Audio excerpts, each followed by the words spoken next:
Today I'm going to share with you how to bake a rainbow cake in one pan from scratch at home. This is a cake that my daughter made for her girlfriend, and the rainbow cake was actually on the inside and hidden on the outside, so it was a wonderful birthday surprise.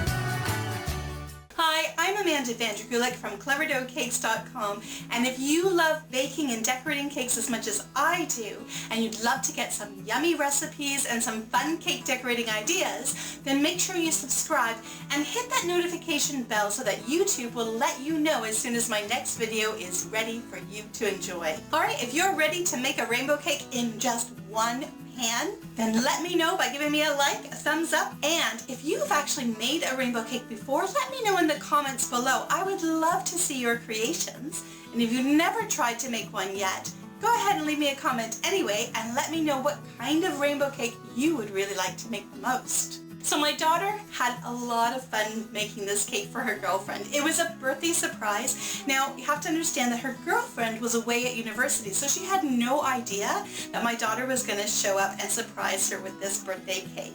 And she had the idea, of course, as teenagers do, last minute, so it was a mad rush to get it done, but I managed to get her to let me record it so that I could show you how to make a rainbow cake in one pan, because quite often you'll see rainbow layer cakes, but to get it all in one cake, that's a cool trick. So she started by first making my homemade sponge cake recipe. You can find that recipe right up here or up here and check that out for yourself. It is absolutely delicious, super easy to make, and it has no oil or butter in it, which is great for anybody with lactose intolerance. What she did is she made up the batter of the sponge cake, and then she separated it into 6 different bowls and then colored the cake batter in each of the separate bowls using food coloring. Before she started to make the rainbow cake, she had to first prepare the pan so that it would come out once it was baked. If you'd like to learn how to prepare your cake pans so that the cakes won't stick when you're finished, then check out my playlist over here. Because a sponge cake recipe is not a very liquidy cake recipe, it doesn't pour as easily. So the first couple of colors she had to kind of encourage against the side. So have a look at the photo here. You can see how she ringed the edge of the cake pan with the red cake batter first. Then she added in the orange in the center, and with her spatula moved it out against the red cake batter. The rest of the colors were a lot easier. So after the red and the orange batter, then she put in the yellow and let it push itself out. And then the green batter. And as you can see how by pouring the batter in the center of the pan, it automatically started to push the other colors out toward the edge. So after the green, then it was the blue batter, and then it was the purple cake batter. As you can see, Sandy was so excited that it was actually working. She'd learned these ideas from other YouTubers like iJustine, Rosanna Pansino, Yolanda Gamp. I've put links in the description below to these other cake mentors that both my daughter and I absolutely love. Now, the really cool part about using a round cake pan is that as each cake color was poured in, it pushed it towards the edge, and as you can see, it really looks like a rainbow ring going around the pan. My daughter used a special cake pan that has the bottom removable so that when she was finished she could just pop open the sides.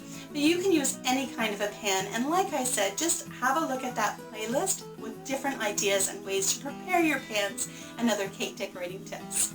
Now, she had to pick it up really carefully to transport it over to the oven because she didn't want to shake it around and get the colors mixed up and marbling together. So she very carefully brought it over to the oven and put it in the center of the oven so that it would cook nice and evenly. And then she let it bake for about 20 to 25 minutes, checking it near the end, and with a toothpick, putting the toothpick into the cake and then checking to see that no batter was coming out. And when the toothpick came out nice and clean, she knew the cake was done and let it cool on the stove. The stove turned off, of course. Now, as I mentioned, my daughter didn't want her girlfriend to know that it was a rainbow cake because she was really excited to get a rainbow cake and she didn't want to ruin the surprise.